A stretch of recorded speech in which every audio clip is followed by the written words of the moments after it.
মদিনার আকাশ ছিল গম্ভীর নিস্তব্ধ। তারার আলো নদীর পানির উপরে ঝলমল করছে। প্রতিটি বাড়ি শান্ত নিঃশ্বাসে ঘুম ভেসে যাচ্ছে। কিন্তু এক ঘরে কেবল একটি শাসকের মন ঘুমাচ্ছে না। তিনি উমার ইবনুল খাত্তাব রাদিয়াল্লাহু তাআলা আনহু। তিনি ঘুমানোর চেষ্টা করছিলেন, কিন্তু তার মনের প্রশ্নগুলোর ভিড়ে শান্তি আসে না। আমার শাসনে কেউ ক্ষুধার্ত আছে কি না? কোনো বিধবা রাতভর কষ্ট পাচ্ছে কি? শেষ পর্যন্ত তিনি সিদ্ধান্ত নিলেন, ছদ্মবেশে বের হওয়া ছাড়া আর কোনো উপায় নেই। রাতের নীরবতা তাকে যেন আলাদা করে চিৎকার করছে।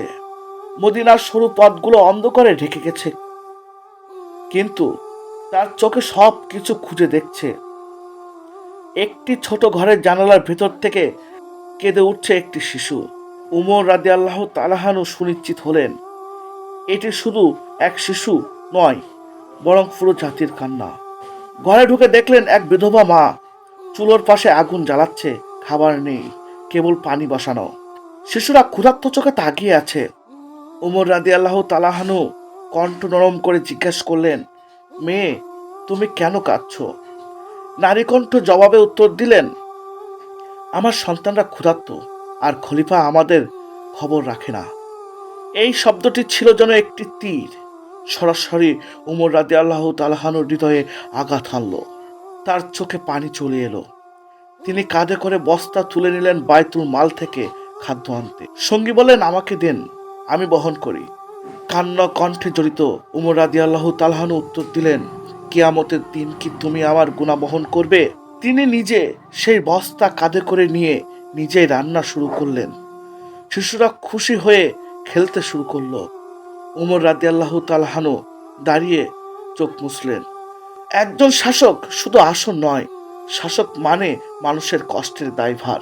উমর রাদিয়াল্লাহু তাআলা আনহু বলতেন, ফোরাত নদীর তীরে একটি কুকুরও যদি না খেয়ে মরে, আমিই দায়ী। আজ আমরা নিচে দেখি মানুষ মারা যাচ্ছে, আমরা চোখ বন্ধ করি। কিন্তু উমর রাদিয়াল্লাহু তাআলা আনহু সেই শিশুর কান্না শোনার জন্য রাত জাগতেন। ফিরআউন ছিল এমনই এক শাসক, নিজের ক্ষমতায় অন্ধ। তিনি শিশু হত্যা করতেন, জুলুম করতেন, কিন্তু শেষ রক্ষা হয়নি। সমুদ্রের মধ্যে ডুবে যাওয়ার সময় বললেন, আমি ঈমান আনলাম, কিন্তু ততক্ষণে অনেক দেরি হয়ে গেছিল তার। শাসকের জন্য ক্ষমতা কখনো শেষ লক্ষ্য হতে পারে না। ক্ষমতা মানে আমানত, এবং আমানত খারাপ ব্যবহার করলে পরিণত হয় ভয়াবহ। সবকিছু স্বাভাবিক মনে হয়, কিন্তু আল্লাহ তো কখনো ঘুমান না, তিনি তো সবই দেখছেন। যে শাসক আল্লাহকে ভুলে গেছে, তার গল্প ইতিহাসে লাঞ্ছিত হয়েছে। যদি আমরা শাসকের আসনে থাকি, দায়িত্ব ভুলে গেলে আমাদেরও হিসাব দিতে হবে, মনে রাখবেন। আমাদের এমন শাসক দাও যারা উমর রাদিয়াল্লাহু তাআলা আনহুর মতো কাঁদে, যারা ক্ষমতার মাঝে তাকওয়া রাখে। হে আল্লাহ, আমাদেরকে এমন বানাও যাতে আমরা দায়িত্ব পেলে ভয় পাই, কেউ ক্ষুধার্ত থাকলে মন ক্ষেপে ওঠে। ক্ষমতা শেষ হয়ে যাবে, কিন্তু জবাবদিহিতা চিরকাল থাকবে, মনে রাখবেন।